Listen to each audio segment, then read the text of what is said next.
جنبش نفرت ہے دہشت کیوں یہاں، تو دلوں میں پیار بھر دے اے خدا، نیک کر اور سیدھے رستے پہ چلا، امن کا سورج نیا کوئی اگا۔ پیس ٹی وی اردو، امن کا پیغام انسانیت کے نام۔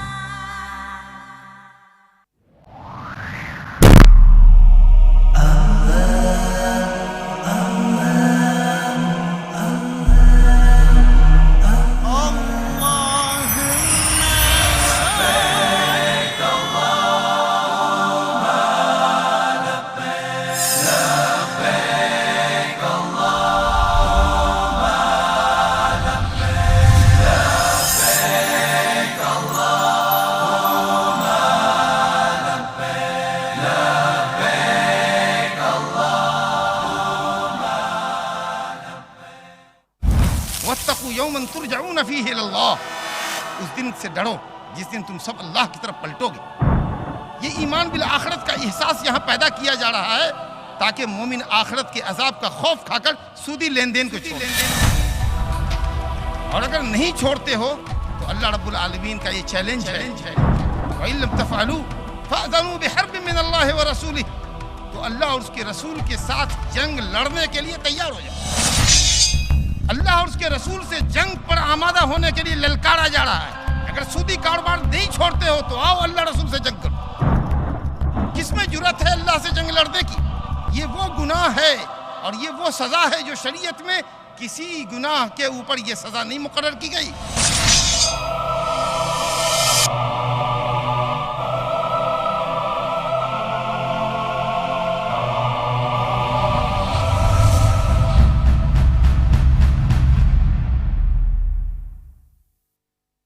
حضرات، اس نشست کے دوسرے مقرر ہمارے ہندوستان پہ معروف اور مشہور خطیب جناب مولانا محمد اشفاق سلفی حفظہ اللہ۔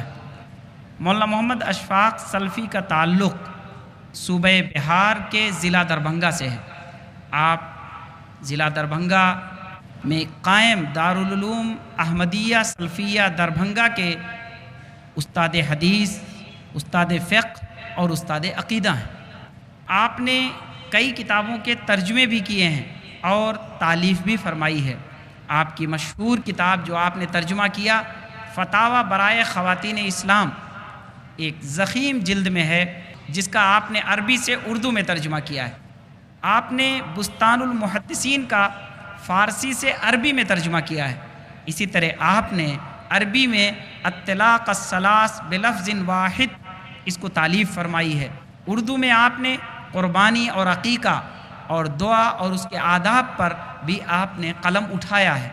نہایت ہی معروف اور مشہور مقرر ہیں اور ایک اچھے اور بہترین استاد اور داعی ہیں۔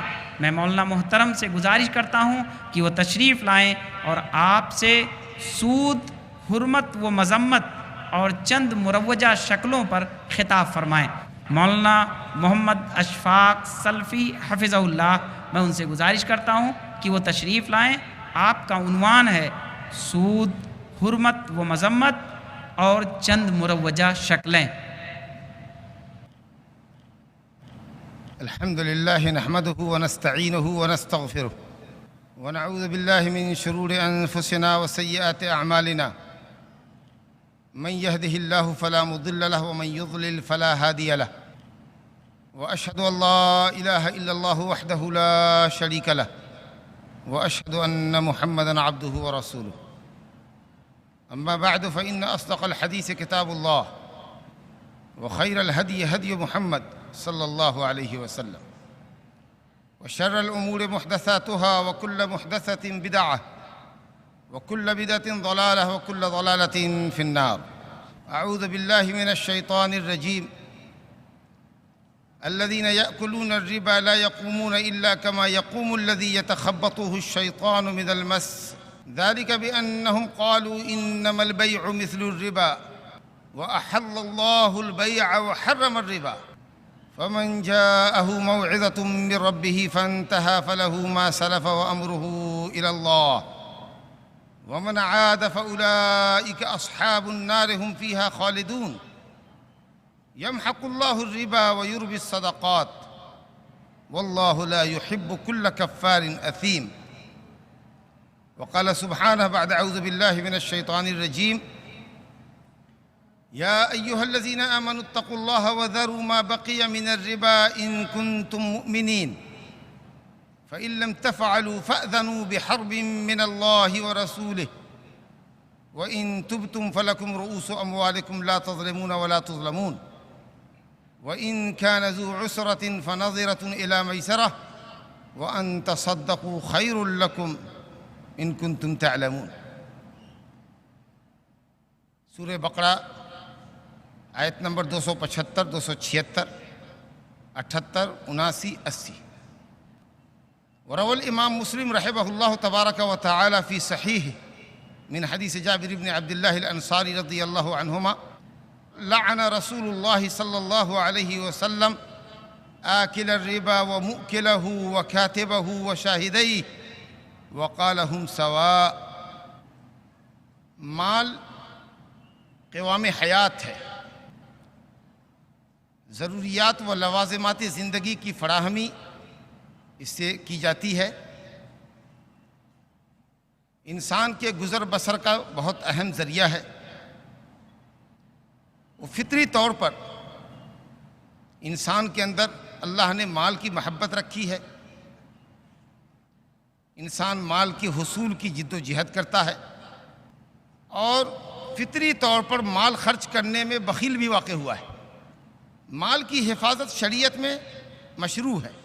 اگر ایک انسان اپنے مال کی حفاظت کرتا ہوا بحالت مظلومیت قتل کر دیا جاتا ہے تو درجہ شہادت کو پہنچتا ہے. مال اللہ رب العالمین کی عظیم نعمت ہے، لیکن ان تمام چیزوں کے ساتھ مال بہت بڑا فتنہ بھی ہے. مال کی وجہ سے آدمی مشکلات و مصائب سے دوچار ہوتا ہے، بہت سے فتنوں میں پڑتا ہے. اس لیے اللہ رب العالمین نے مال کو فتنہ کہا ہے. سورہ تغابن آیت نمبر 15 میں اللہ سبحانہ وتعالیٰ فرماتا ہے انما اموالکم و اولادکم فتنہ واللہ عندہ اجر عظیم. تمہارے مال اور تمہاری اولاد تمہارے لیے فتنہ اور اللہ کے پاس اجر عظیم ہے.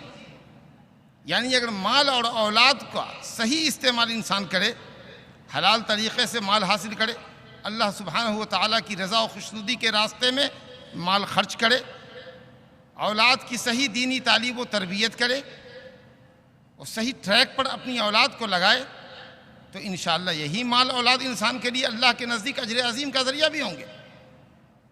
لیکن اگر انسان مال کمانے میں اعتدال کی راہ سے ہٹتا ہے، ناجائز طریقوں کو بروئے کار لاتا ہے اور غلط راستے میں ناجائز راستے میں مال خرچ کرتا ہے، تو یہ مال اس کے لیے بہت بڑا فتنہ، بہت بڑا وبال اور عذاب کا ذریعہ بھی ہے.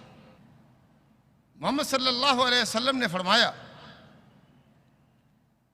لکل امت فتنہ وفتنۃ امتی المال. رواہ الامام الترمذی عن کعب ابن ایاض رضی اللہ عنہ. ہر امت کا کوئی نہ کوئی فتنہ تھا، ہر امت کسی نہ کسی فتنے سے دوچار ہوئی. میری امت کا فتنہ مال ہے. اور محمد صلی اللہ علیہ وسلم نے صحابہ کرام کو دور تنگی میں، دور فقر و فاقہ میں کہا تھا فواللہ للفقر اخشى علیکم انما اخشى علیکم الدنیا ان تبسط علیکم کما بسطت علی من کان قبلکم فتنافسوها کما تنافسوها وتہلککم کما اہلکتہم. رواہ الامام مسلم رحمہ اللہ فی صحیح من حدیث حکیم ابن حزام رضی اللہ عنہ. قسم اللہ کی مجھے تم لوگوں پر فقر و فاقے کا ڈر نہیں ہے. بعد میں چل کر دنیا تم پر اس طرح کشادہ کر دی جائے گی جس طرح سے تم سے اگلے لوگوں پر کشادہ کر دی گئی. مال و دولت کی ریل پیل ہوگی اور تم بھی مال و دولت کی ہوڑ میں اس طریقہ سے ایک دوسرے کو پچھاڑنا چاہو گے جس طرح کہ اگلے لوگ حصول زر کی خاطر ایک دوسرے سے سبقت لے جانے والے تھے، اور طلب دنیا اور حرص مال نے جس طرح اگلوں کو ہلاک کیا، ویسے تم بھی ہلاکت سے دوچار ہوگے۔ بالکل وہی نقشہ اس وقت سامنے ہے۔ مال و دولت کے حصول کی تڑپ اور دوڑ ایسی لگی ہوئی ہے کہ انسان حلال و حرام کی تمیز اٹھا کر چاہتا ہے کہ صرف مال اس کے پاس آئے، کس طرح آ رہا ہے، حلال طریقے سے آ رہا ہے، حرام طریقے سے آ رہا ہے، اس کی کوئی پرواہ نہیں۔ سچ نبی صلی اللہ علیہ وسلم نے فرمایا، پیشن گوئی فرمائی، لَيَأْتِيَنَّ عَلَى النَّاسِ زَمَانٌ لَا يُبَالِ الْمَرْءُ بِمَا أَخَذَ الْمَالِ أَمِنَ الْحَلَالِ أَم مِّنَ الْحَرَامِ، رواہ الامام البخاری فی صحیح من حدیث ابی ہریرہ رضی اللہ عنہ۔ ضرور ہی ایک زمانہ میری امت پر آئے گا، لوگوں پر ایک زمانہ ایسا ضرور آئے گا جس میں لوگ مال حاصل کریں گے اور ان کو کوئی پرواہ نہ ہوگی کہ یہ مال حلال طریقے سے آ رہا ہے کہ حرام طریقے سے آ رہا ہے، صرف مال آنا چاہیے۔ اور نسائی میں ابو ہریرہ رضی اللہ عنہ سے روایت ہے کہ یأتی علی الناس زمان یأکلون فیہ الربا فإن لم یأکلہ اصابہ من غبارہ، لوگ سود کھائیں گے، سود کو مختلف حسین ناموں سے پکارا جائے گا، لوگ سود کو حلال کر لیں گے، اور جو سود نہیں کھائے گا تو وہ سود کے چھینٹوں سے بچے گا نہیں، الا من رحمہ اللہ۔ بہت کم لوگ ہیں جن کی آمدنی، جن کی تجارت، جن کے معاملات، مالی معاملات سود کی نجاست سے، غلاظت سے پاک ہیں۔ ایسے لوگ بہت کم ہیں، یا اتنی وسیع و عریض دنیا میں شاید ایک دو ملک ایسا ہے جہاں سودی نظام نہیں ہے، باقی ساری دنیا میں سود کا ریکٹ پھیلا ہوا ہے اور لوگ حاصل کر رہے ہیں مال۔ اللہ رب العالمین کی تمام شریعتیں سود کی حرمت پر متفق ہیں۔ اللہ نے کبھی بھی کسی شریعت میں یا کسی بھی آسمانی شریعت میں سود کو کبھی حلال نہیں کیا گیا۔ توریت میں بھی حرمت کی آیتیں موجود تھی، انجیل میں بھی موجود ہیں، اور سب سے زیادہ واضح حرمت کی آیات قرآن مجید میں موجود ہیں۔ یہود نے جہاں بہت سارے احکام شریعت توریت کے بدل دیے، دنیاوی فائدے کی خاطر اللہ کی آیتوں کو بدل دیا، تو بدلے گئے احکام میں ایک حکم سود کے متعلق بھی تھا۔ یہ قوم یہود دنیا کی پہلی قوم ہے جس نے سود کو جائز ٹھہرایا، اللہ کی شریعت کو بدل دیا۔ اللہ ان کی شرارت کا ذکر فرماتا ہے سورہ نساء آیت نمبر 160-161 میں، فَبِظُلْمٍ مِّنَ الَّذِينَ هَادُوا حَرَّمْنَا عَلَيْهِمْ طَيِّبَاتٍ أُحِلَّتْ لَهُمْ وَبِصَدِّهِمْ عَن سَبِيلِ اللَّهِ كَثِيرًا وَأَخْذِهِمُ الرِّبَا وَقَدْ نُهُوا عَنْهُ وَأَكْلِهِمْ أَمْوَالَ النَّاسِ بِالْبَاطِلِ وَأَعْتَدْنَا لِلْكَافِرِينَ مِنْهُمْ عَذَابًا أَلِيمًا۔ یہودیوں کے ظلم کی وجہ سے بہت سے لوگوں کو اللہ کی سیدھی راہ سے روکنے کے جرم میں، منع کرنے کے باوجود سود لینے کے جرم میں، ہم نے بہت سی حلال اور پاکیزہ چیزوں کو یہودیوں پر حرام کر دیا۔ فَبِظُلْمٍ مِّنَ الَّذِينَ هَادُوا حَرَّمْنَا عَلَيْهِمْ طَيِّبَاتٍ أُحِلَّتْ لَهُمْ، بہت سی پاکیزہ چیزیں جو ان کے لیے حلال کی گئی تھی، ان کے ظلم کی وجہ سے، لوگوں کو اللہ کی راہ سے روکنے کے سبب، سود خوری کے سبب، حرام خوری کے سبب اللہ نے پاکیزہ چیزوں کو حرام کر دیا۔ پہلی قوم تھی یہود جس نے سود کا رواج دیا۔ مسیحیت کے اندر، عیسائیت کے اندر سود کی حرمت باقی رہی۔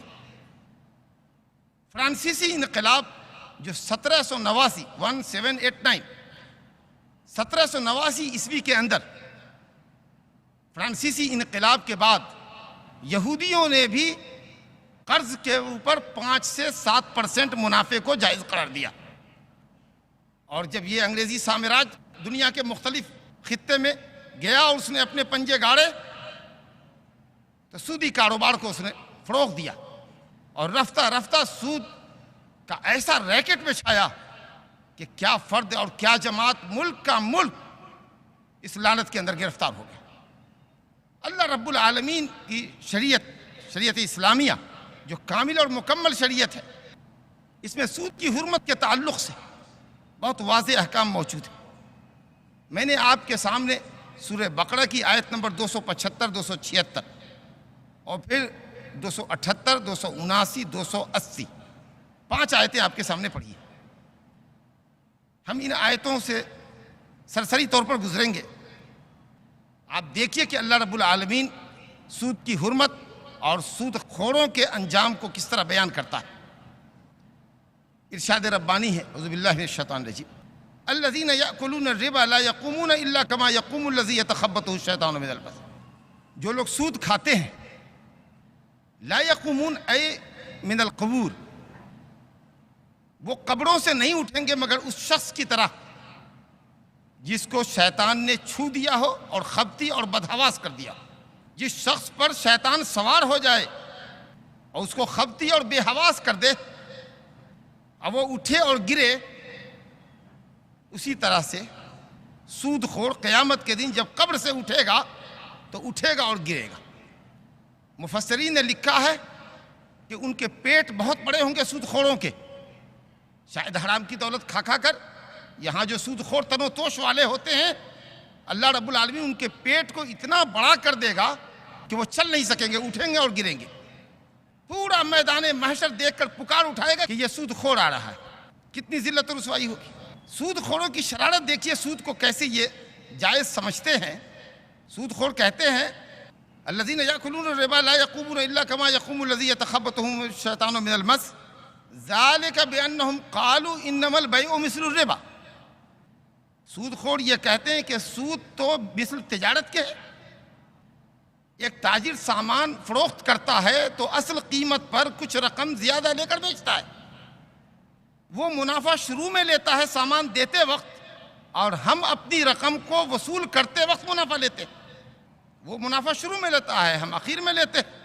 اللہ رب العالمین نے فرمایا کہ یہ دھوکہ ہے، یہ جھوٹے ہیں جو سود کو تجارت سے تشبیہ دیتے ہیں. انما البیع مثل الربا کہتے ہیں. اللہ نے فرمایا کہ وہ احل اللہ البیع وحرم الربا. اللہ نے سود کو حرام کیا اور بیع کو حلال کیا. باطن نظر میں سطحی طور پر بھی اگر نظر دوڑائیے تو ایک شخص جو تجارت کرتا ہے نفع اور نقصان سے گزرتا ہے، کساد بازاری کا شکار ہوتا ہے، مال ضائع اور برباد ہوتا ہے. سامان دیتا ہے تو نفع لیتا ہے.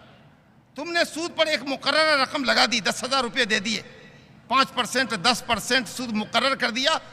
قرض دار چاہے جیے یا مرے اپنی بلا سے، مگر تمہاری اصل رقم سود کے ساتھ باقی رہی. کیسے سود تجارت ہو گئی؟ اللہ تعالیٰ نے سود کو حرام کیا اور تجارت کو حلال کیا. فمن جاءه موعظة من ربه فانتهى فله ما سلف وامره الى الله ومن عاد فاولئك اصحاب النار هم فيها خالدون. اللہ رب العالمین کی اس حرمت کے بعد اگر کوئی شخص سود سے رکتا ہے، بہت اچھی بات ہے، اس کا معاملہ اللہ کے سپرد. اور حرمت کے بعد بھی اگر کوئی شخص دوبارہ سود کھانے کی جرت کرتا ہے تو اللہ نے فرمایا اولئک اصحاب النار هم فیہا خالدون. وہ لوگ جہنمی ہیں جہاں وہ ہمیشہ رہیں گے.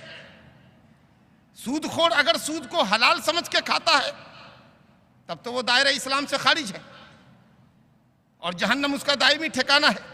لیکن اگر حرام سمجھتا ہے، وہ پھر بھی سود لیتا دیتا ہے، تو پھر خالدون کا کیا مطلب ہے؟ جبکہ اہل شرک کے علاوہ جو اہل توحید ہوں گے، چاہے کتنے بڑے گنہگار کیوں نہ ہوں، آخر میں انشاءاللہ وہ جنت میں ضرور داخل ہوں گے. تو ایسی صورت میں خالدون کا مطلب ہوگا المقصد طویل، بڑا لمبا انتظار ان کو جہنم میں کرنا پڑے گا. جہنم سے نکلنے کے لیے بہت لمبا انتظار کرنا پڑے گا. اتنا سنگین گناہ ہے کہ اللہ نے ایسے گنہگاروں کو کہا کہ وہ جہنم میں ہمیشہ رہیں گے. ہمیشہ تو نہیں رہیں گے اگر وہ مومن موحد ہو کے مرے ہیں تو، لیکن لمبا وقوف، لمبا قیام ان کا جہنم میں ہوگا. ایک مدت مدید کے لیے وہ جہنم کا ایندھن بنیں گے. آگے اللہ فرماتا ہے یمحق اللہ الربا ویربی الصدقات. اللہ تعالیٰ سودی کاروبار کو مٹاتا ہے اور صدقات کو بڑھاتا ہے. جس مال میں، جس تجارت میں سود کی رقم شامل ہوگی وہ مال برکتوں سے خالی ہوگا. سود خار چاہے سود کی دولت جتنی بھی جمع کر لے، اللہ رب العالمین اس کے کاروبار کو ایک نہ ایک دن مٹائے گا. بلکہ بعض علماء مفسرین نے تو کہا ہے کہ سود خار اپنی درگت دنیا میں دیکھ کر مرے گا، اللہ اس کو محتاج کر دے گا.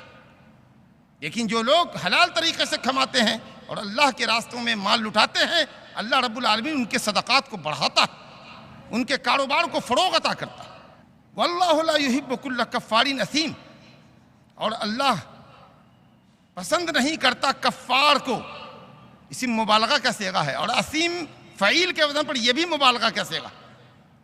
بہت بڑا ناشکرا ہے وہ آدمی جو سودی کاروبار کرتا ہے۔ اللہ نے مال دیا تھا، مال کی نعمت پر اس کا شکریہ ادا کرنا چاہیے کہ آج اس درمادہ پریشان شخص کی مدد کرتا، فقراء پر خیرات کرتا، محتاجوں کو قرض دیتا۔ اگر محتاج قرض ادا کرنے یا قرض چکانے کی پوزیشن میں نہیں ہوتے تو اللہ کے پاس ثواب طلب کرنے کی خاطر قرض کو معاف کر دیتا، یا تنگ دستوں پر مہلت کی مدت بڑھا دیتا۔ لیکن یہ ظالم تو اتنا بڑا ناشکرا ہے کہ جتنا زیادہ بڑا محتاج سود خور کے پاس رقم لینے کے لیے جاتا ہے قرض، وہ اس کا استحصال اتنا ہی زیادہ کرتا ہے، وہ اس کی مجبوری سے فائدہ اٹھاتا ہے۔ اور یہ بہت بڑا گنہگار بھی ہے، اثیم، حد درجے کا پاجی اور گنہگار ہے۔ اس کے بعد اللہ رب العالمین نے جو فرمایا ہے، رونگٹے کھڑے ہو جاتے ہیں اس عذاب کو سن کر۔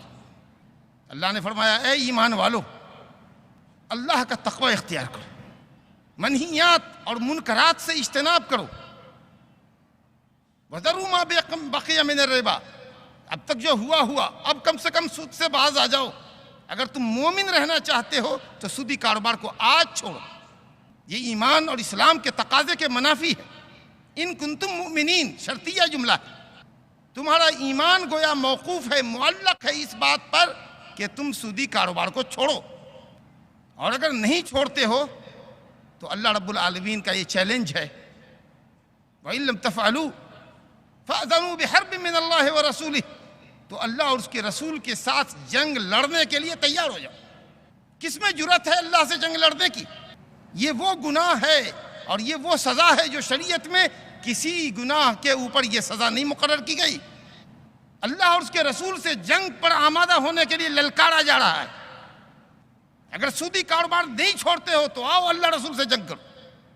وَإِن تُبْتُمْ فَلَكُمْ رُءُوسُ أَمْوَالِكُمْ لَا تَظْلِمُونَ وَلَا تُظْلَمُونَ، اور اگر توبہ کر لیتے ہو تو چلو تمہارا مال جو اصل مال ہے، جس قرضدار کے ہاں، قرضدار کو چاہیے کہ اصل مال بغیر سود کے، بغیر اضافہ کے واپس کر دے۔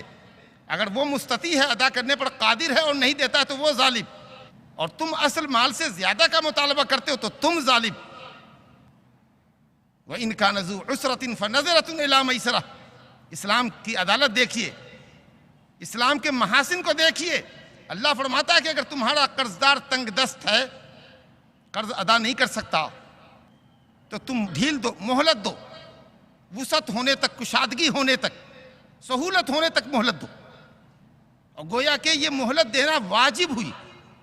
اگر قرضدار آپ کا تنگ دست ہے، واقعی پریشان ہے، تو مہلت دینا واجب ہے۔ اگر وہ مالدار ہے، دنیا کے دوسرے کام سارے کر رہا ہے اور آپ کے قرضے نہیں چکا رہا ہے تو وہ ظالم ہے۔ مطل الغنی ظلم، مالدار آدمی اگر قرض کی ادائیگی میں ٹال مٹول کر رہا ہے تو وہ ظالم ہے۔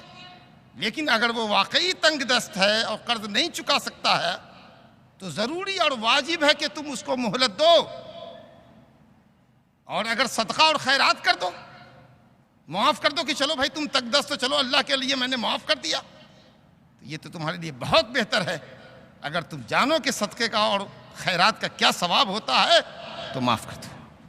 اور 281 نمبر کی آیت بھی اسی سے ریلیٹڈ ہے، وَاتَّقُوا يَوْمًا تُرْجَعُونَ فِيهِ إِلَى اللَّهِ، اس دن سے ڈرو جس دن تم سب اللہ کی طرف پلٹو گے، اور ہر شخص کو اس کے پورے عمل کا پورا بدلہ ملے گا۔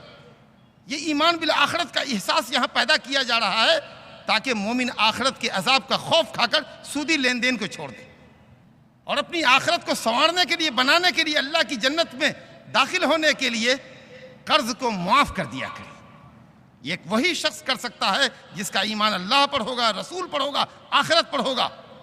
جو سود خوار ہوگا وہ تو اپنے قرضدار کے جسم کے خون کا آخری قطرہ تک نچوڑ دے گا۔ کوئی مرتا ہے اپنی بلا سے، سود خوار کو ہر حال میں اس کا انٹرسٹ چاہیے۔ یہ اسلام دیکھیے کیسی رواداری کا دین ہے، احسان کا دین ہے۔ کس طرح قرضدار تنگ دستوں کو معاف کرنے کی ترغیب دیتا ہے۔ یہ آیات تھی سورہ بقرہ کی جو سود سے متعلق تھی، اور بھی مختلف مقامات پر آیاتیں ہیں، لیکن چونکہ وقت محدود ہے لیکچر کا، اسی لیے ہم آپ کو کچھ حدیثوں کی سیر کراتے ہیں جس میں سود کے تعلق سے بہت سنگین اور سخت وعیدیں آئی ہیں۔ ذرا ان زواجر کو بھی ہم دیکھیں۔ صحیحین میں متفق علیہ روایت ہے، حضرت ابو ہریرہ رضی اللہ عنہ سے آپ صلی اللہ علیہ وسلم نے فرمایا، اجتنبوا السبع الموبقات، لوگوں 7 ہلاک کرنے والی چیزوں سے بچو۔ اس میں سب سے پہلے نمبر کی ہلاک کرنے والی چیز شرک ہے، اور بقیہ چیزیں آپ نے بیان کی ہے، اس میں چوتھے نمبر پر آپ نے ذکر کیا ہے وَأَكْلُ الرِّبَا، سود کھانا۔ وقت کی قلت کی وجہ سے ہم تشریح نہیں کر پا رہے ہیں پوری حدیث کی۔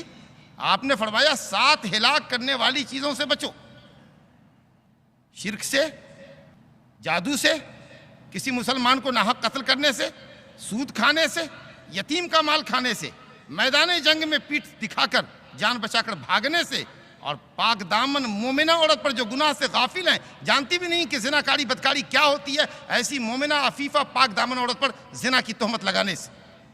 7 ہلاک کرنے والی چیزیں۔ ہلاک کرنے والی چیزوں میں سے ایک چیز سود کھانا بھی ہوا۔ میں نے حضرت جابر بن عبداللہ انصاری رضی اللہ عنہ کی حدیث پڑھی تھی مسلم کے حوالے سے۔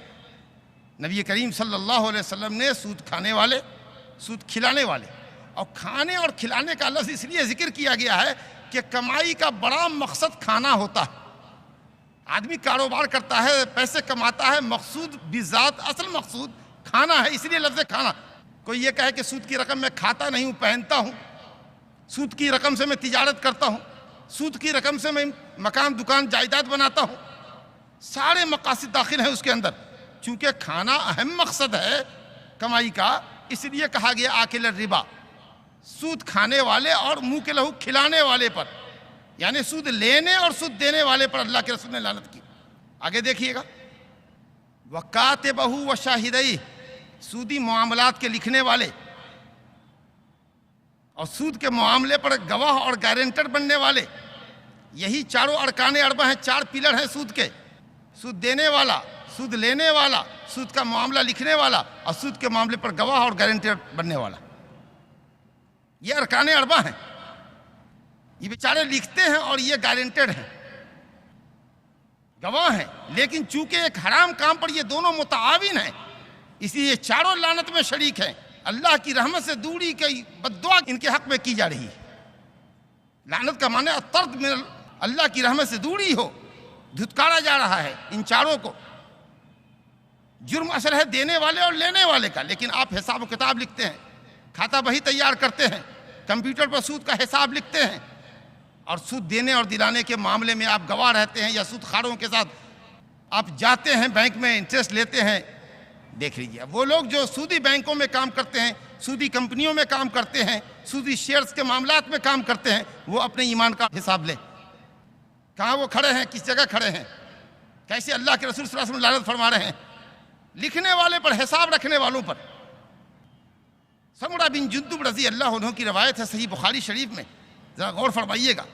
انسان کے عمل میں اور اللہ رب العالمین کی مقرر کردہ جزا اور سزا میں کتنی زبردست مناسبت ہوتی ہے، اس کی ایک مثال یہاں بھی ملاحظہ کیجیے۔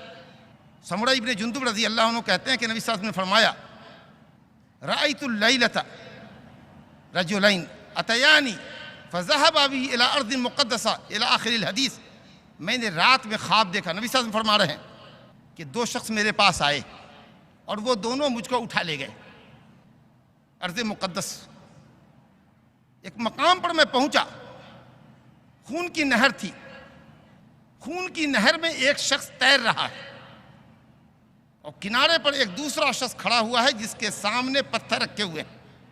خون کی نہر میں تیرنے والا شخص نہر سے بھاگ کر نکلنا چاہتا ہے، کنارے پر جیسے آتا ہے، وہ شخص جو کنارے پہ کھڑا ہوا ہے پتھر اس کے منہ پہ مارتا ہے، پھر وہ آدمی خون کی نہر میں تیرنے والا بیچ نہر میں جا گرتا ہے، پھر دوبارہ وہ ٹرائی کرتا ہے تاکہ وہ نہر سے باہر نکلے، پھر اس کے منہ پر پتھر مارا جاتا ہے اور وہ پھر بیچ نہر میں چلا جاتا ہے۔ یہ سلسلہ عذاب ہو رہا ہے۔ میں نے اپنے ان دونوں ساتھیوں سے جو مجھے اٹھا کر لے گئے تھے پوچھا، یہ کون شخص ہے؟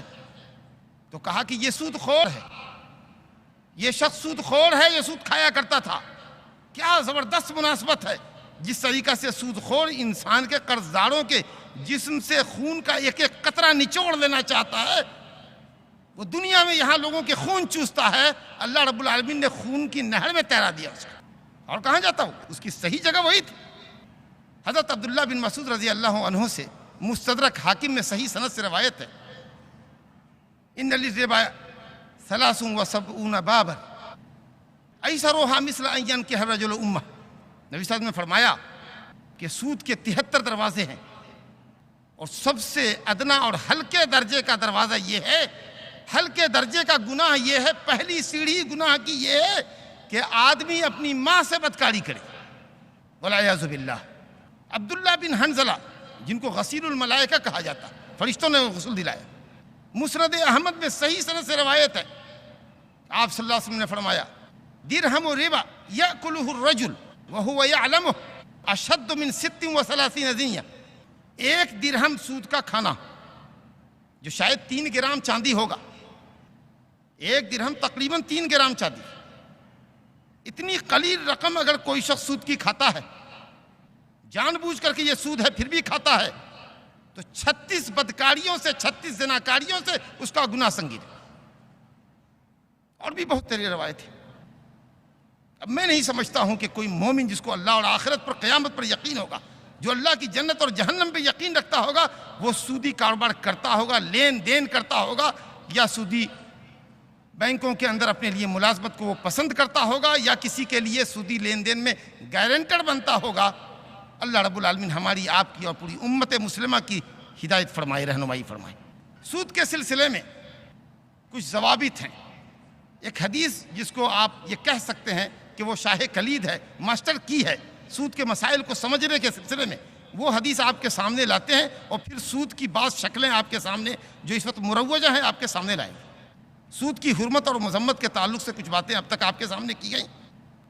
سودی مسائل کو سمجھنے کے لیے بنیادی حدیث، ضوابط اور کرائٹیریا پر مشتمل حدیث آپ کے سامنے پیش کرتا ہوں۔ مسلم اور بخاری شریف میں حضرت ابو سعید خدری رضی اللہ عنہ سے، حضرت عمر بن خطاب رضی اللہ عنہ سے، حضرت عبادہ بن صامت رضی اللہ عنہ سے، حضرت ابو ہریرہ رضی اللہ عنہ سے، اور بھی کئی دیگر صحابہ کرام رضوان اللہ علیہم اجمعین سے حدیث مروی ہے۔ میں عبادہ بن صامت رضی اللہ عنہ کی حدیث صحیح مسلم کے حوالے سے آپ کے سامنے پیش کرتا ہوں۔ آپ صلی اللہ علیہ وسلم نے فرمایا الذهب بالذهب والفضة بالفضة والبر بالبر والشعير بالشعير والتمر بالتمر والملح بالملح مثلا بمثل سواء بسواء يدا بيد، او کما قال صلی اللہ علیہ وسلم۔ آپ صلی اللہ علیہ وسلم نے اس حدیث میں 6 چیزوں کا ذکر فرمایا ہے۔ چاندی چاندی کے عوض، سونا سونے کے عوض۔ نہایت توجہ کی ضرورت ہے، مسائل کی بات ہے۔ سونا سونے کے عوض، چاندی چاندی کے عوض، گیہوں گیہوں کے عوض، جو جو کے عوض، کھجور کھجور کے عوض، اور نمک نمک کے عوض اگر بکتا ہے تو برابر برابر بیچنا ہوگا اور ہاتھوں ہاتھ بیچنا ہوگا۔ اگر کوئی زیادہ لیتا ہے یا زیادہ طلب کرتا ہے تو سودی کاروبار کرتا ہے۔ اگر آپ گیہوں کو گیہوں سے بیچ رہے ہیں، برابر برابر آپ کو لینا ہے اور کیش لینا ہے۔ آپ اپنا مال دیجئے، دوسرے سے مال لیجئے۔ 6 چیزوں کو ہم 2 خانوں میں بانٹتے ہیں۔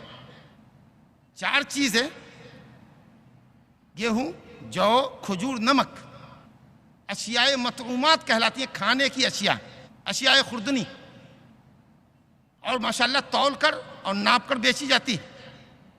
اور سونا اور چاندی تول کر بکتا ہے، اور ثمن ہے، یہ قیمت ہے۔ دنیا کی ہر چیز آپ سونے چاندی سے خرید سکتے ہیں، اور آج کل کرنسی نوٹوں نے سونے اور چاندی کی حیثیت لے لی۔ یہ بھی ثمن ہے عالمی منڈی میں، کہیں بھی کسی ملک کا ویلڈ ملک کی ویلڈ کرنسی لے کر آپ دنیا کے کسی بھی ملک میں جائیے، آپ اشیاء خرید سکتے ہیں۔ تو سونے اور چاندی کی علت یہ ہوا کہ وہ ثمن ہے، قیمت ہے، اور ناپ تول کر کے بیچی جاتی ہے۔ یہی معاملہ کرنسی کا بھی۔ تو 4 چیزیں کھانے سے تعلق رکھتی ہیں، اور 2 چیزیں سونا اور چاندی ثمن ہے۔ بعض علماء نے تو یہ کہا کہ جو چیزیں حدیث کے اندر مذکور ہیں، 6 چیزیں، ان کے علاوہ دنیا کی ہر چیز میں مفاضلت جائز ہے، زیادہ کم کر کے آپ بیچ سکتے ہیں، خرید سکتے ہیں، لیکن جماہیر امت محمدیہ نے کہا کہ نہیں، ان 6 چیزوں کی علت تلاشی جائے، اور علت اہل علم کے راجح قول میں 4 چیزوں کی علت اشیاء خوردنی ہونا، کھائی جانے والی چیز ہونا، اور ناپ کے یا تول کے بیچا جانا، اور دوسری 2 چیزوں کی علت ہوئی سمن ہونا اور تول کے بیچا جانا۔ اب آپ غور کیجئے کہ نہ صرف ان چیزوں میں جو یہاں مذکور ہیں، بلکہ چاول، مکئی، باجرہ، مسور، ارہر، جو بھی اجناس ہیں، غلہ ہے، اشیاء خوردنی ہے۔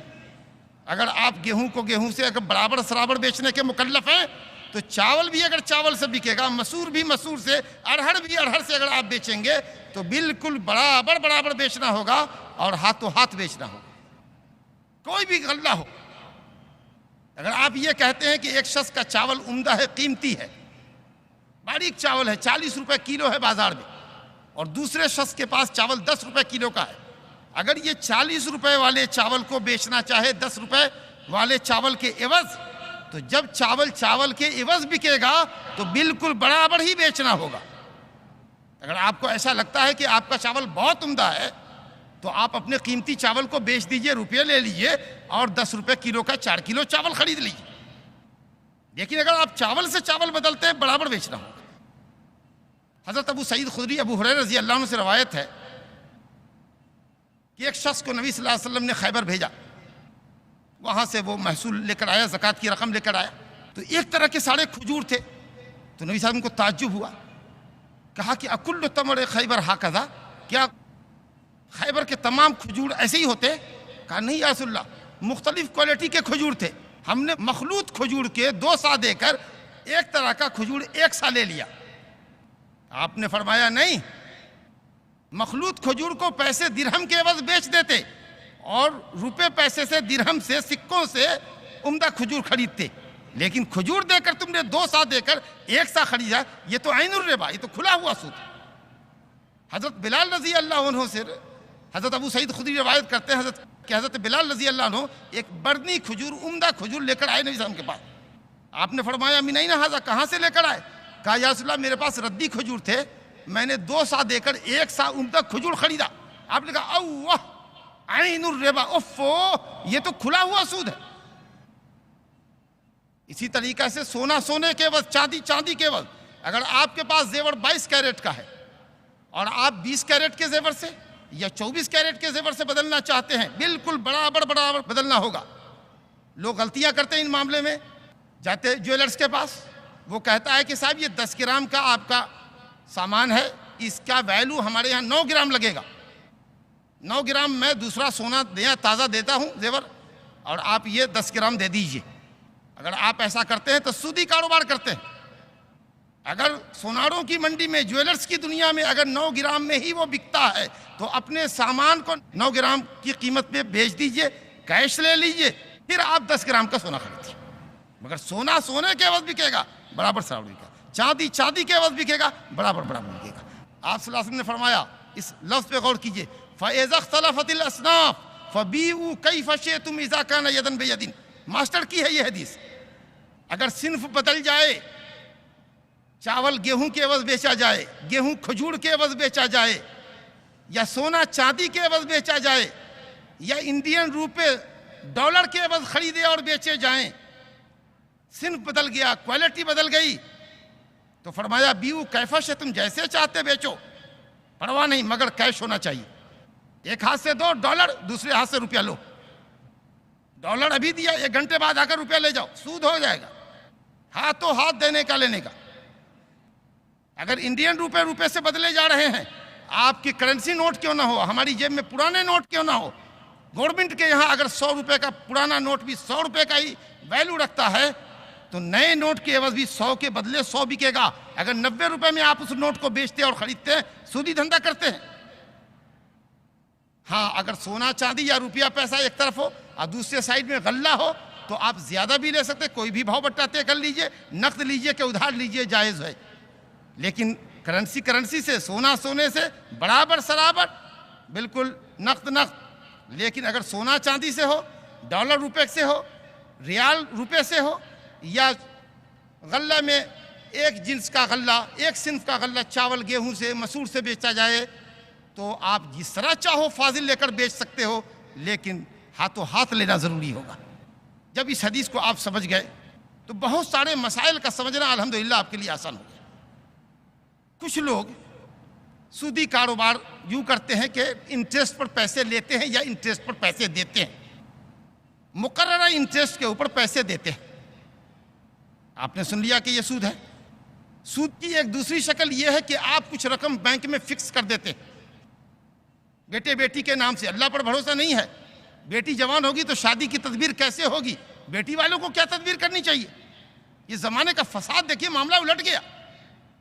بیٹے والے کو حکم ہے کہ لڑکی کو دے کر مہر دے کر شادی کر لے کر گاؤ، بیٹی والا پیدا ہوتے ہی فکر مند ہو گیا کہ بیٹی کی شادی کیسے کرے گا۔ اس کے لیے بیوی نے بھی تھوڑا پش کر دیا، کیوں نہیں 50,000 روپے اپنی کمائی کے یا کسی سے قرض لے کر ڈال دیتے، قسطوں پہ سدھا دو گے، ادا کر دو گے۔ وہ 50,000 روپیہ 10 سال میں یا 5 سال میں یا 7 سال میں، جیسا جس کا جو کنڈیشن اور ٹرم کنڈیشن جن بینکوں کے جو ہوں اس کے حساب سے وہ دوگنا ہوگا، دگنے سے 6 گنا ہوگا۔ اس طریقے سے لڑکی بالغ ہوتے ہوتے وہ 50,000 5 لاکھ کی شکل میں بدل جائے گا۔ آسانی سے موج مستی سے بچی کی شادی کر لیں گے۔ اللہ اکبر! کس قدر اللہ سے اور رسول سے آپ نے جنگ کری، سودی کاروبار کیا تو یہ فکس ڈپوزٹ کیا آپ نے، یہ غلط کیا۔ اسی طریقے سے سودی لین دین کے اندر ہوتا ہے، کسی کو آپ نے قرض دیا، بہت شکلیں آپ کے سامنے بہت مختصر میں پیش کر رہا ہوں۔ 10,000 روپے کسی کو آپ نے ابھی فردر ٹائم قرض دیا بغیر سود کے 1 مہینے کے لیے۔ جب 1 مہینے کا وقت آیا تو آپ نے کہا میاں پیسے واپس کرو، کہا پیسے تو نہیں ہیں، تو مزید مہلت چاہیے۔ تو اگر مزید مہلت وہ چاہتا ہے تو آپ نے کہا ٹھیک ہے، تو اب تک تو 1 مہینہ ایسے ہی چھوڑا میں نے، لیکن اب یہاں سے 5% لگے گا۔ یہ جاہلیت کا قرض تھا۔ سودی لین دین ان کے یہاں ہوتا تھا کہ قرض دیتے تھے آدمی، چاہے اپنی ضرورت کے لیے لے یا کاروبار کے لیے، وقت مقررہ پر روپیہ ادا نہیں کرنے کی وجہ سے وہ کہتا کہ یا تو ادا کرو یا زیادہ کر دے رقم، منافع کی رقم کچھ کر دے کیا تمہارے پر 2% 5%، کہتا ٹھیک ہے 3 مہینے کی مہلت دے دو 5% پر۔ اس طریقہ سے آپ نے قرض دیا تھا، اب اس کو آپ نے کنورٹ کر دیا سودی لین دین کی طرف، یہ ہو گیا سود۔ واجب تھا کہ آپ اس قرضدار کو مہلت دیتے۔ سود کی شکلوں میں سے، رائج شکلوں میں سے یہ ہے کہ ایک آدمی اپنا کوئی سامان کسی کے ہاتھ فروخت کرے۔ ایک سامان آپ نے 1,000 روپے میں فروخت کیا ادھار، اور پھر خریدار کو آپ نے 2 دن کے بعد یہ کہا ہو کہ ایسا کرو کہ تم اس سامان کو مجھ سے نقد 900 روپے کی بس بیچ دو۔ سامان والا یہ سوچے کہ چلو مجھ کو بھی کیش کی ضرورت ہے، 900 روپے آ جاتے ہیں، 100 روپیہ ہی تو رہ جائے گا۔ خریدار یہ سمجھے کہ میرے پاس عین آ گیا، یعنی نقد آ گیا، کیش، اور بیچنے والا یہ سمجھے کہ میرا سامان کل گیا تھا، آج جوں کا توں واپس آ گیا اور 100 روپیہ خریدار کے ذمہ باقی رہ گیا۔ یہ دیکھیے سود لینے کی کیسی ہیلا سازی ہوئی۔ لیکن اگر ایک شخص کسی سے قرض لیتا ہے یا ادھار کوئی سامان لیتا ہے، مثال کے طور پر یہ ٹوپی اگر 100 روپے میں لیا ادھار اور پھر ہم نے دوسرے کے ہاتھ اس کو کیش بیچ دیا، تو ہماری مرضی ہے، سامان ہم نے خریدا ہے، ہم دوسرے سے بیچ رہے ہیں۔ لیکن اگر خریدار بائیں سے بیچے، جس نے اس سے بیچا ہے اس سے اگر کم دام میں بیچتا ہے تو یہ سود ہے۔ بہت سی جگہ زمین مکان لوگ گروی رکھتے ہیں، روپے پیسے لیتے ہیں اور مکان جائیداد گروی رکھتے ہیں۔ گروی لینے والے کے لیے جائز نہیں ہے کہ وہ اس سامان سے انتفاع کرے، فائدہ حاصل کرے۔ یہ جو آپ گروی لیتے ہیں جس کو رہن کہا جاتا ہے، یہ اونلی فار گارنٹی، کہ اگر قرضدار وقت مقرر پر قرض ادا نہیں کرے گا تو سامان کو بیچ کر کے آپ اپنی قیمت وصول لیں گے۔ آپ کو حق نہیں ہے کہ اس مکان میں آپ رہیں یا کرائے پر آپ لگا دیں۔ زمین کاشت کی، دیہاتوں میں لوگ کسی سے قرض لیتے، 10,000 روپیہ لیا اور تھوڑی زمین کا ایک رقبہ اس کو دے دیا۔ اب وہ باقاعدہ کاشت کر رہا ہے، اس میں غلے پیدا کر رہا ہے، کھا رہا ہے، منافع لے رہا ہے، اور 10,000 روپے جوں کے تو پڑ گئے، یہ آپ نے انٹرسٹ لیا۔ تو زمین گروی رکھے کوئی، اگر آپ زمین گروی لیتے ہیں تو گروی کا مطلب یہ ہوتا ہے کہ آپ اس پر انٹرسٹ نہیں لے سکتے، اس سے فائدہ نہیں لے سکتے۔ ہاں حدیث میں صرف ایک بات یہ آئی ہے کہ اگر کوئی دودھار جانور یا سواری کا جانور گروی رکھے، مثال کے طور پر آپ نے ایک گائے کسی کے پاس رکھی ہے، 10,000 روپیہ قرضہ لیا اور قرض دینے والے نے آپ سے یہ کہا کہ میاں کیا ضمانت ہے کہ تم میرا قرض واپس کر دو گے، تو اس نے آپ کے سامنے گائے لا کر باندھ دی، کہا اگر نہیں دیتا تو گائے بیچ ڈالو گے۔ تو آپ اس گائے کو چارہ دیں، اس کا دودھ دوہیں، یہ آپ کے لیے فائدہ مند ہے۔ ہر وقت قرض لینے والا آ کر اس کو باندھے، کھولے، پانی پلائے، چارہ دے، اس کے لیے اس کو زحمت مت دیجیے۔ علماء کا اختلاف ہے، لیکن جو راجح قول محدثین کے یہاں ہے وہ یہ کہ قرض دینے والا جانور کو کھلائے گا، پلائے گا، اس نام پر وہ اس کا دودھ بھی دوہے گا، سواری کرے گا۔ لیکن اگر موٹر سائیکل ڈالا آپ نے یا 4 چکے کی گاڑی لگا دی ہے تو قرض کی صورت میں آپ اس پیسے سے کوئی فائدہ یا اس گاڑی سے کوئی فائدہ نہیں لے سکتے۔ وہ گاڑی آپ کے پاس رکھی رہے گی، جب قرض نہیں چکائے گا قرض والا آپ اس کو سیل کر کے اپنا پیسہ لے لیجئے گا، باقی پیسہ آپ اس کو دے دیجئے۔ تو یہ اور اس سے ملتی جلتی بہت ساری شکلیں موجود ہیں جو سود کی رائے شکلیں ہیں۔ قرض لوگ دیتے ہیں کسی سے منفیت کی امید پر، کہتے ہیں میں قرض دیتا ہوں اس مہینے تم کو 10,000، اگلے مہینے تم میرا قرض بھی چکاؤ گے اور مزید 10,000 روپے مجھ کو قرض دو گے۔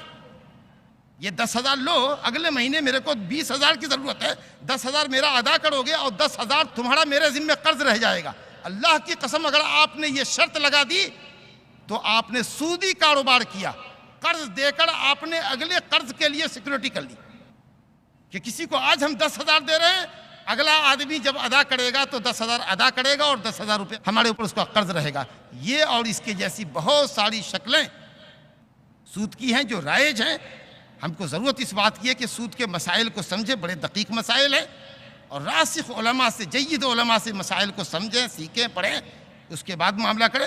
اور چلتے چلتے آپ کو ایک بات کہوں کہ غلے کی تو بات آپ نے سمجھی کہ جو چیزیں کھائی جاتی ہیں اور ناپ تول کے بیچی جاتی ہیں، اگر ایک چیز کو بے جنس سے ہی، یعنی گیہوں کو گیہوں سے، چاول کو چاول سے اگر بیچتے ہیں، بالکل برابر نقد نقد۔ چاول دوسری چیز سے بکتا ہے، آپ جیسے بھی چاہو بیچو، لیکن نقد نقد۔ سونا سونے سے بکے، برابر نقد نقد۔ سونا چاندی سے بکے، جیسے چاہو بیچو، لیکن نقد نقد۔ کرنسی سے جیسے چاہو بدلو، لیکن نقد نقد، ادھر نہیں چلے گا۔ لیکن اگر گاڑی سے بدلنی ہو، ایک گاڑی میں تمہیں دیتا ہوں، تم 2 گاڑی مجھ کو دیتے، ایک بکری لے لو 2 بکری دیتے، ایک بوری سیمنٹ کی دیتا ہوں 2 بوری سیمنٹ کی لوں گا، ایک کنٹل لوہا دیتا ہوں 2 کنٹل لوہے لوں گا، الحمدللہ جائز ہے، کیونکہ یہ نہ اشیاء خوردنی میں ہے اور نہ ہی یہ سمن ہے، عالمی منڈی میں قیمت ہے، یعنی سمن بن نہیں سکتے۔ آپ لوہا کو لے جا کر کے کسی کو دیجئے کہ لو اور اس کی قیمت دو، وہ مجبور نہیں ہے کہ وہ لوہا لے کے آپ کو پیسہ دے، کہ نہیں میں نہیں خریدتا۔ لیکن اگر آپ نوٹ لے کے جاتے ہیں، سونا لے کے جاتے ہیں، چاندی لے کے جاتے ہیں، وہ کمپلسری اس کے اوپر ضروری ہے کہ وہ خریدے گا۔ تو جو چیزیں کھانے کی نہ ہوں یا جو چیزیں سمن نہیں بن سکتی ہوں عالمی منڈی میں، آپ ان چیزوں کے اندر مفاضلت لے سکتے ہیں۔ نبی صلی اللہ علیہ وسلم نے 1 اونٹ لیا 2 اونٹ کے عوض، حضرت عبداللہ بن عمر نے 1 اونٹ خریدا 4 اونٹ کے عوض، نبی صلی اللہ علیہ وسلم نے 1 غلام خریدا 2 غلام دے کر، اور خیبر سے لوٹتے ہوئے صفیہ رضی اللہ عنہا کو دہیہ کلبی سے 7 غلام دے کر 1 لونڈی خریدی، اس کو آزاد کر کے شادی کر لیا۔ وباللہ التوفیق، وصلی اللہ وسلم وبارک علی عبدہ ورسولہ نبینا محمد وعلی آلہ وصحبہ اجمعین۔ السلام علیکم ورحمۃ اللہ وبرکاتہ۔ جزاکم اللہ احسن الجزا۔ حضرات، آپ سن رہے تھے شیخ محمد اشفاق سلفی مدنی حفظہ اللہ سے سود، حرمت و مذمت اور اس کی چند مروجہ شکلیں۔ مولانا محترم نے بہت کچھ آپ کے سامنے واضح کیا ہے، آپ کے سوالات کی روشنی میں انشاءاللہ اور باتیں بھی واضح ہو جائیں گی۔ مولانا سوال ہے سید دلشاد حسین کا، وہ لکھتے ہیں، جو انجینئر ہیں پیشے سے، کہ بہت سے لوگ گھر کے لیے لون لیتے ہیں، اس سلسلے میں آپ کیا فرمائیں گے؟ بالکل واضح بات میں نے آپ سے کہی، اور اب تک کی جو باتیں ہوئی اس میں مسئلے کا حل موجود تھا کہ اگر آپ لون لیتے ہیں، قرض لیتے ہیں منافع پر، 10 لاکھ روپے لیا 2% سود کے اوپر، کوئی نجی کمپنی دیتی ہو، بینک دیتا ہو، قرض منافع پر لینا سود ہے اور یہ حرام ہے۔ کسی بھی صورت میں سود پر لے کر، لون مانے قرضہ سودی قرضہ جس پر آپ کو اصل رقم سے زائد رقم یکبارگی یا قسطوں میں چکانی پڑے، جس قرض پر آپ کو انٹرسٹ دینا پڑے، وہ سود ہے اور یہ حرام ہے۔ شکراً، جزاکم اللہ۔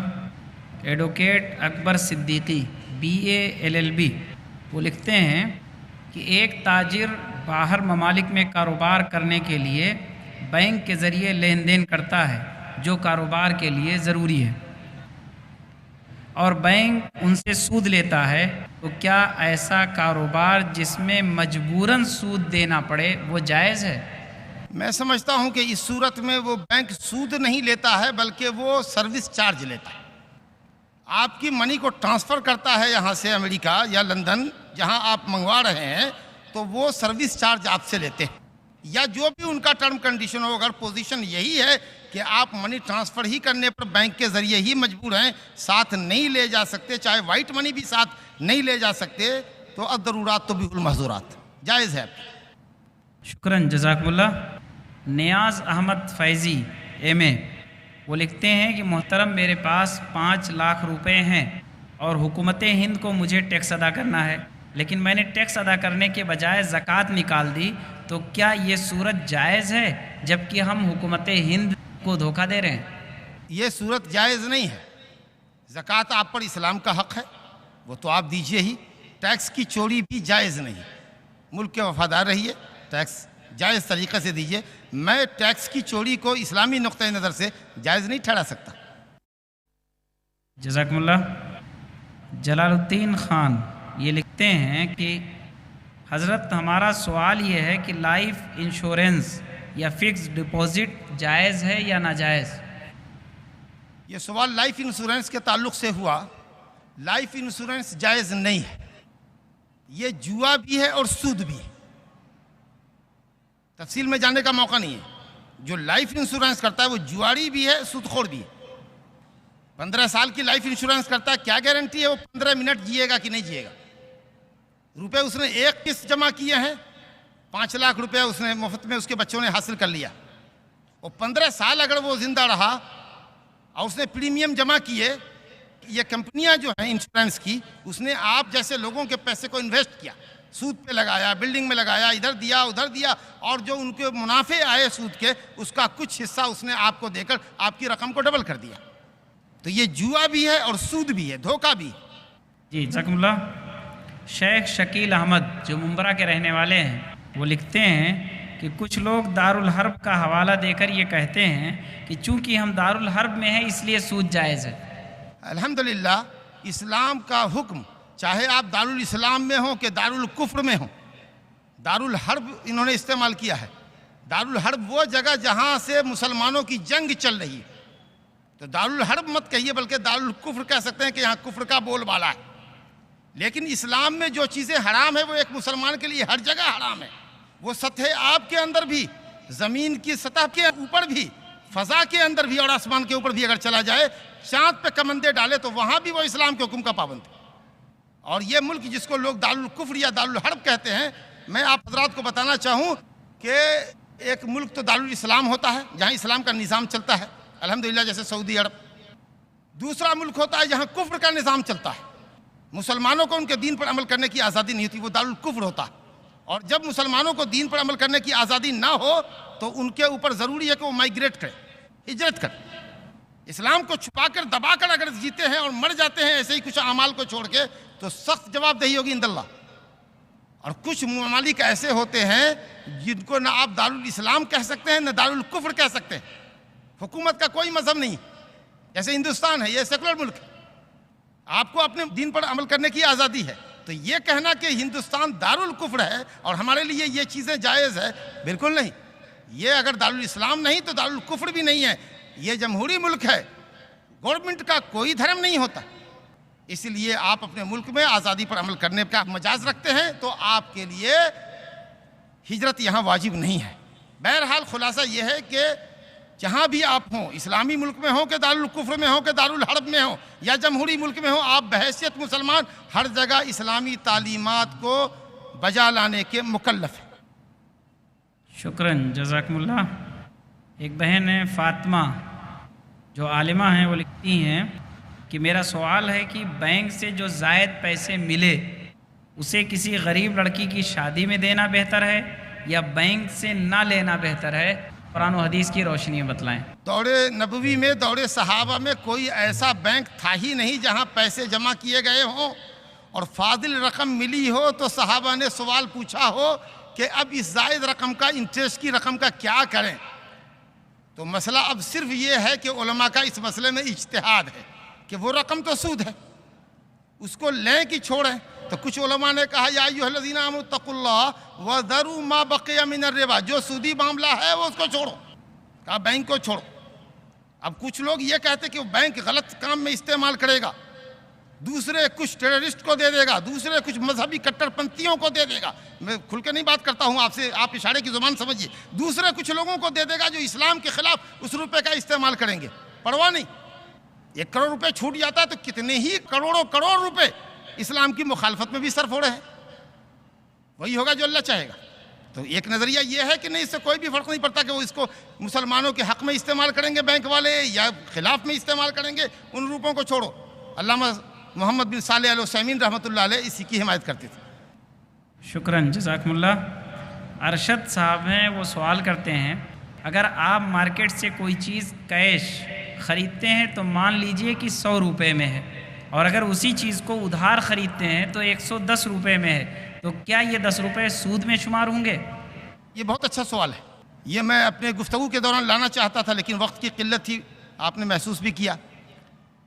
ایک شے کی قیمت، اگر آپ خریدار ہیں، جاتے ہیں دکاندار کے پاس، وہ کہتا ہے کہ میاں یہ گاڑی کیش لوگے تو 4 لاکھ روپے.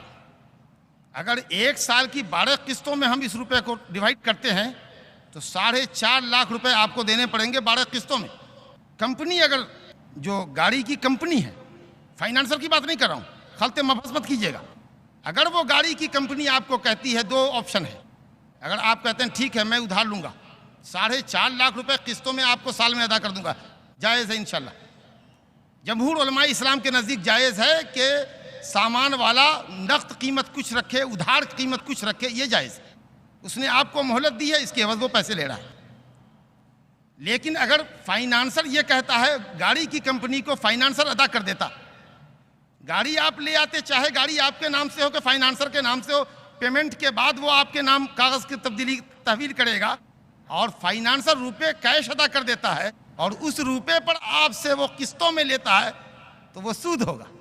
ڈائریکٹ کمپنی ہم سے بات کرے، یا یہ لوگ فائنانس کرتے ہیں، ہم ان کو مشورہ یہ دیتے ہیں کہ آپ کیوں نہیں گاڑیوں کا شو روم کھول لیتے، کمپنیوں سے 150 گاڑیاں لے لیجئے، اور جب ہم آپ کے پاس جائیں تو بجائے اس کے کہ آپ میرا فائنانس کیجئے، آپ بائر بن جائیے اور ہم خریدار بن جائیں. اور اگر ہم ادھار لیتے ہیں 4.5 لاکھ میں تو لیں گے، اور اگر کیش پیمنٹ دیتے ہیں تو 4 لاکھ میں ہم لیں گے.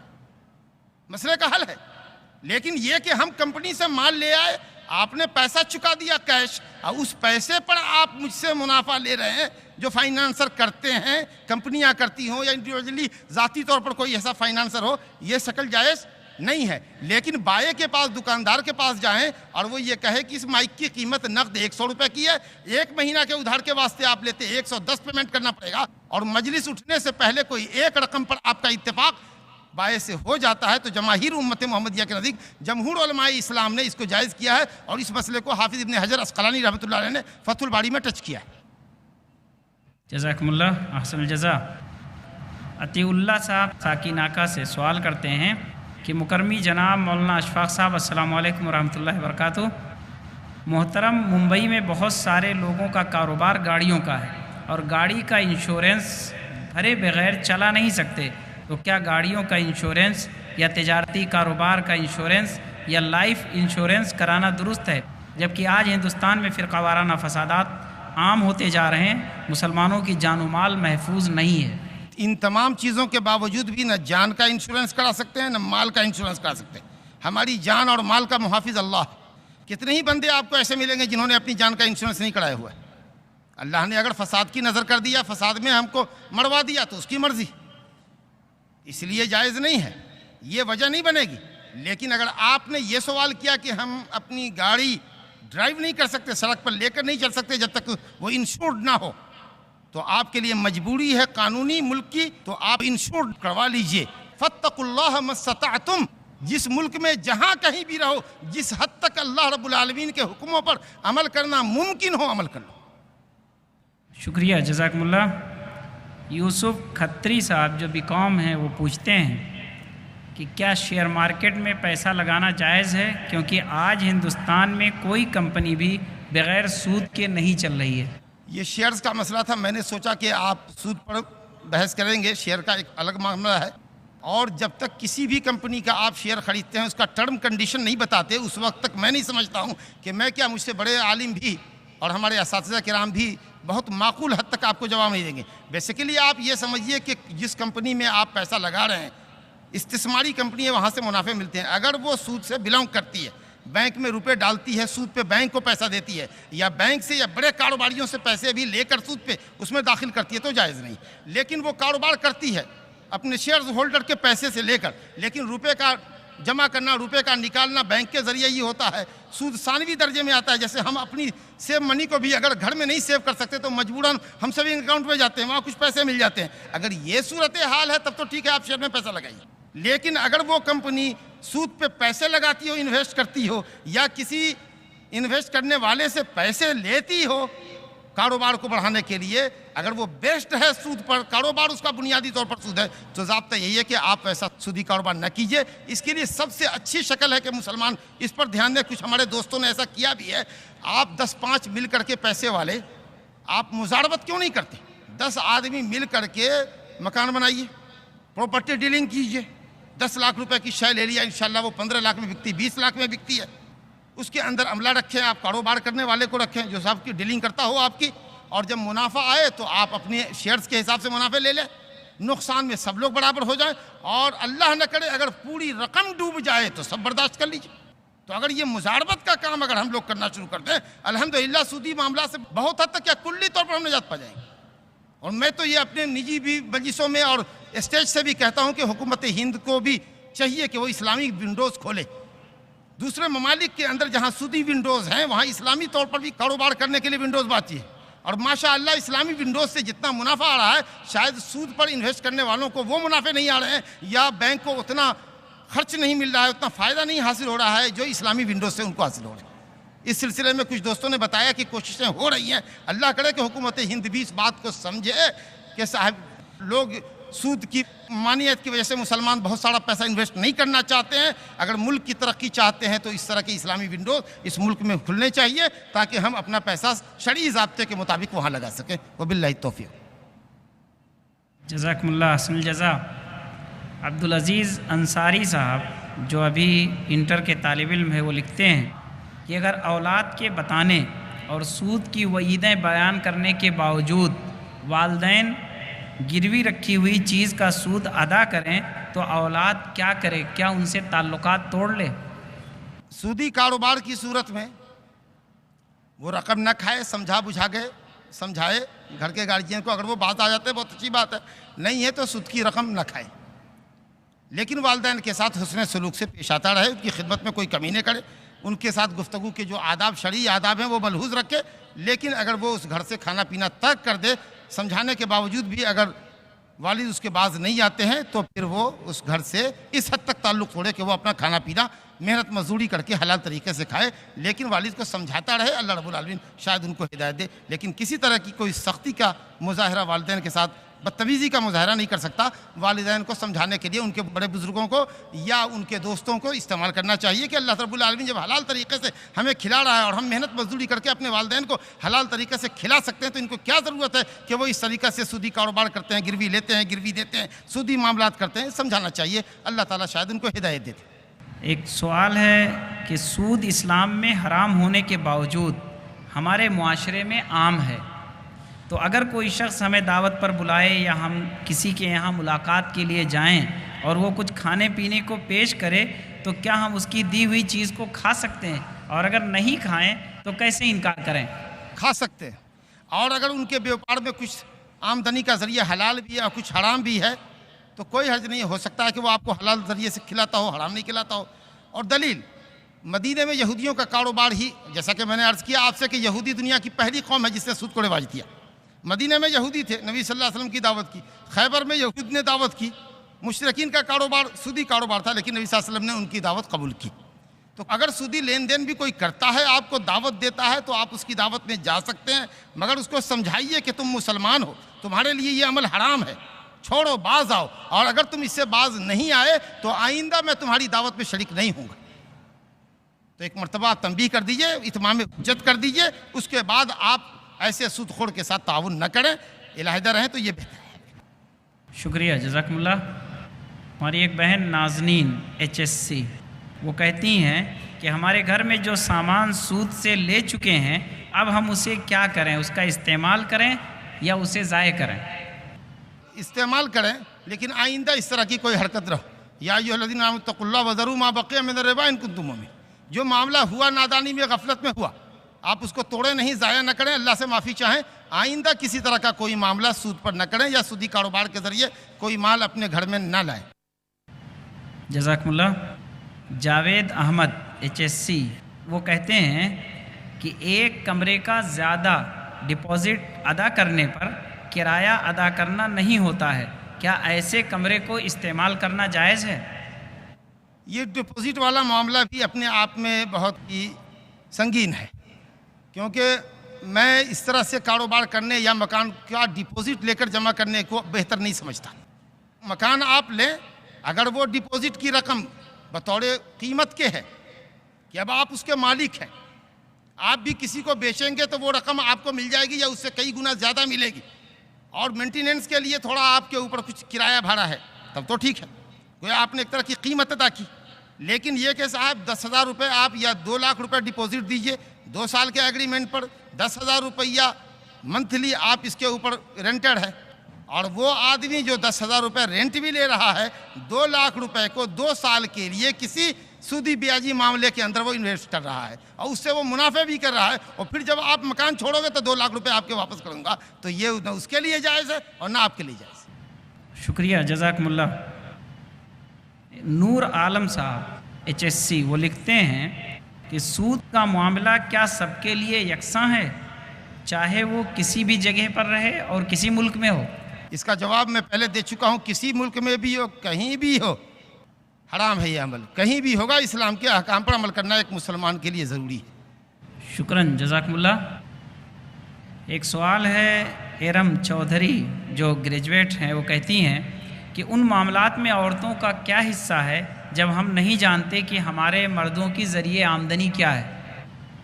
جاننے کی کوشش کریں، اللہ رب العالمین کے یہاں عذر آپ کا نہیں قابل قبول ہوگا کہ آپ نے دین کے بنیادی مسائل کیوں نہیں جانے، لیکن سود وغیرہ کے معاملات، مسائل، یہ وہ اگر آپ نہیں جانتی ہے تو کوئی حد نہیں، مگر آپ کو اگر علم ہے کہ آپ کا شوہر سودی کاروبار کرتا ہے، سود سے پیسے کماتا ہے، رشوت کے پیسے لاتا ہے، تو آپ اس سے سمجھوتا کیجئے، اس کو سمجھائیے بجھائیے۔ سمجھوتا مطلب اس کو سمجھائیے بجھائیے کہ یہ آپ حرام کر رہے ہیں، آپ ہمیں حرام کھلاتے ہیں، ہم اپنے بچوں کو حرام کھلاتے ہیں، ہماری عبادت قبول نہیں ہوگی، ہم پر آفتیں آئیں گی، اللہ رب العالمین کا عذاب آئے گا، آپ سمجھائیے۔ اور اگر اس کے باوجود بھی وہ حرام خوری کو نہ چھوڑتا ہو اور مجبور کرتا ہو آپ کو اسی رقم کے کھانے پر، تو میں ایسی بہنوں کو کہوں گا کہ وہ طلاق کا مطالبہ کر لیں۔ جزاکم اللہ۔ خان ریحانہ جو فائنل ایئر میں ہیں BSc کمپیوٹر سائنس، وہ لکھتی ہیں کہ اگر کوئی انسان اسے پیسے کی ضرورت ہے اور وہ قرض لینا چاہتا ہے، ایسی حالت میں اسے کوئی قرض نہیں دیتا ہے، تو کیا وہ اپنی مجبوری کی وجہ سے سود پر قرض لے سکتا ہے؟ بالکل نہیں لے سکتا۔ کوئی سامان ہو اس کو بیچ دے، زیور ہو بیچ دے، گھر کا کوئی سامان ہو بیچ دے، یا اپنی ضرورت کو ٹال دے، لیکن سود پر لے کر اپنی ضرورت نہیں پوری کر سکتا۔ اگر کوئی یوں قرض نہیں دے رہا ہے، بغیر سودی قرض نہیں دے رہا ہے، تو سود پر لے کر ضرورت مہیا نہیں کر سکتے ہیں۔ سامان بیچ دیجئے، زیورات بیچ ڈالیے، مگر گروی سود پر گروی مت رکھیے۔ شکراً، جزاکم اللہ۔ ایک سوال ہے اکبر صاحب کا، وہ کہتے ہیں کہ ہندوستان میں غیر سودی بہت سارے بینک قائم ہوئے، مثلاً الفلاح، الفضل اور اس کے علاوہ دوسرے ملکوں میں بھی، لیکن اکثر بند ہو گئے، تو کیا آئندہ اس تجربے کے کرنے میں خطرہ نہیں ہے؟ میں نہیں جانتا کہ وہ کیوں بند ہو گئے، لیکن یہ تجربہ 1000 مرتبہ کرنے کی ضرورت پڑے تو مسلمان کرے اور اپنے تجارت کو، اپنے معاملات کو، اپنے کاروبار کو شریعت اسلامیہ کے مطابق انجام دے، یہی اس سے مطلوب ہے، اور وہ اس کا شریعت پر پابند ہونے کا، شریعت پر عمل کرنے کا وہ مکلف۔ جزاکم اللہ۔ ڈاکٹر جمیل اختر صاحب جو BMS ہیں، پونے میں پریکٹس کرتے ہیں، وہ لکھتے ہیں کہ دور حاضر میں چاہے وہ ہاؤسنگ کا مسئلہ ہو، صحت ڈپارٹمنٹ کا مسئلہ ہو یا بینک فائننس کا مسئلہ ہو، یہ سب گراہک EMI کے نام پر بینک کو زندگی بھر قسط ادا کرتے رہتے ہیں۔ آج کل اس میں مسلم حضرات بھی کسی سے کم نہیں ہیں، لہٰذا ایسے لوگوں کو ان تمام بیماریوں سے بچنے کی کیا تدبیریں آپ بتلائیں گے؟ اللہ رب العالمین کے احکام پر غور کریں، اللہ کا تقوی اختیار کریں۔ واتقوا یوما ترجعون فیہ الی اللہ، جو نصیحت اللہ نے کی ہے کہ اللہ سے ڈرو، قیامت سے ڈرو، جواب دہی کا احساس پیدا کرو جس دن اللہ کے پاس پلٹو گے۔ واتقوا یوما ترجعون فیہ الی اللہ ثم توفی کل نفس ما کسبت وہم لا یظلمون، اور ہر شخص کو اس کے عملوں کا پورا ناپ تول کر کے بدلہ ملے گا۔ تو اللہ کا خوف، اس کی عقاب کا خوف، آخرت کی جواب دہی کا احساس ہی انسان کو بچا سکتا ہے۔ اور تو ہمارے پاس کوئی لا اینڈ آرڈر نہیں ہے کہ ہم ایسے لوگوں کو جیل کی سلاخوں کے پیچھے بند کر دیں۔ اللہ تعالیٰ ہم کو اور آپ کو احکام شریعت پر عمل کرنے کی توفیق عطا فرمائے۔ اپنا خوف، اپنی آخرت کا خوف، اپنے عذاب کا خوف ہمارے دلوں میں اللہ پیدا کرتے۔ شکریہ، جزاکم اللہ۔ ایک صاحب کا سوال ہے، لکھتے ہیں کہ بینک میں نوکری کر سکتے ہیں یا نہیں؟ جہاں سودی بینک ہے، لین دین ہے، وہاں آپ ملازمت نہیں کر سکتے، کیونکہ کسی نہ کسی ٹیبل پر آپ کو رہنا ہے جو بینک سودی کرتا ہے، سود میں تعاون آپ کا ہو رہا ہے۔ اور نبی صلی اللہ علیہ وسلم کی حدیث میں نے آپ کو سنائی تھی، جس کے راوی حضرت جابر بن عبداللہ رضی اللہ عنہ ہیں، اور عبداللہ بن مسعود سے بھی روایت مسلم اور ترمذی میں آئی ہے کہ سود دینے والے، سود لینے والے اور سود کا معاملہ لکھنے پڑھنے والے اور سودی معاملات پر گواہ رہنے والے تمام لوگوں پر لعنت کی گئی ہے، اور سب کو گناہوں میں برابر کا شریک ٹھہرایا گیا ہے۔ یہ سوال ہے، نام نہیں لکھا انہوں نے، یہ لکھتے ہیں کہ میں نے اپنی کمپنی سے 10,000 روپے ادھار مانگے کیونکہ میری اہلیہ اسپتال میں داخل تھی اور ڈاکٹر نے فوراً آپریشن کے لیے کہا اور پیسہ جمع کرنے کو کہا۔ کمپنی سے پیسے مانگے مگر انہوں نے یہ جانتے ہوئے کہ میری جائز ضرورت ہے نہیں دیا، مجھے منع کر دیا۔ تو کیا ایسی صورت میں ہم سود پر پیسے لے سکتے ہیں؟ آپ کو چاہیے تھا کہ کوئی سامان بیچ دیتے، قرض سود پہ نہ لیتے۔ ہم سمجھتے ہیں جب آپ کمپنی میں ملازم ہیں تو آپ کے پاس جائیداد ہوگی، سامان ہوگا، زیورات ہوں گے، گھڑیاں رہی ہوں گی، بائک رہا ہوگا، 4 چکے کی گاڑی رہی ہوگی، کوئی سامان رہا ہوگا، آپ سامان بیچ دیتے۔ لوگ سامان نہیں بیچتے، سوچتے ہیں سود پہ پیسے لے لوں گا، اگلے مہینے کی سیلری سے ادا کر دوں گا۔ آپ سامان کیوں نہیں بیچتے؟ مسئلے کا حل یہ ہے کہ آپ کے پاس سامان ہے تو بیچیے، اور پھر بھی نہیں ہے تو زکوٰۃ کی رقم مانگیے۔ جائیے مالداروں کے پاس کہ میرے پاس کچھ بھی نہیں ہے، میری بیوی مر رہی ہے، زکوٰۃ کے پیسے دو۔ وہ پھر بھی نہیں کوئی دیتا ہے تو مر جانے دو، لیکن سود پر پیسے لے کر علاج مت کرو۔ اللہ کی شریعت پر عمل کرو گے، اللہ بے نیاز کر دے گا۔ شکراً، جزاکم اللہ، حسن الجزا۔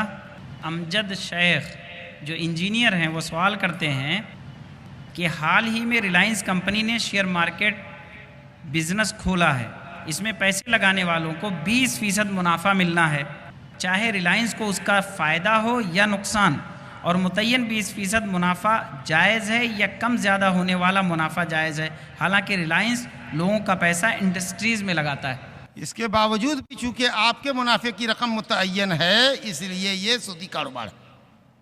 سود کہتے ہی ہیں کہ پیسے کے اوپر متعین شرح سے منافع مل جائے، چاہے یہ بینک لیتی ہو آپ سے یا آپ کسی کمپنی کو دیتے ہو یا کوئی کمپنی آپ کو متعینہ شرح پر 20% آپ کو دیتی ہو، یہی اس عمل کو سود کر دیتا ہے۔ شکراً، جزاکم اللہ۔ ایک سوال ہے جاوید خان صاحب کا جو بیکام ہے، وہ کہتے ہیں مسلم معاشرے میں نوجوانوں کی بڑی تعداد بینک کے کاموں میں ملوث ہے، اس کا حل کیا ہے؟ وَمَن يَتَّقِ اللَّهَ يَجْعَل لَّهُ مَخْرَجًا وَيَرْزُقْهُ مِنْ حَيْثُ لَا يَحْتَسِبُ۔ جو اللہ رب العالمین کے احکام پر عمل کرتا ہے، اللہ تعالیٰ پریشانیوں سے نجات دیتا ہے اور اس کو ایسی جگہوں سے روزی عطا فرماتا ہے جہاں سے روزی ملنے کا سان و گمان بھی نہ تھا۔ آپ ایسے سودی بینکوں سے نہ جڑیں، اللہ رب العالمین رزاق ہے، وہ آپ کو بھوکے نہیں مارے گا، آپ انشاءاللہ بھوکے نہیں مریں گے، اور اگر بھوک سے مر بھی جاتے ہیں تو انشاءاللہ اسلام پہ مریں گے، سود خوری کرتے ہوئے نہیں مریں گے۔ شکراً، جزاکم اللہ۔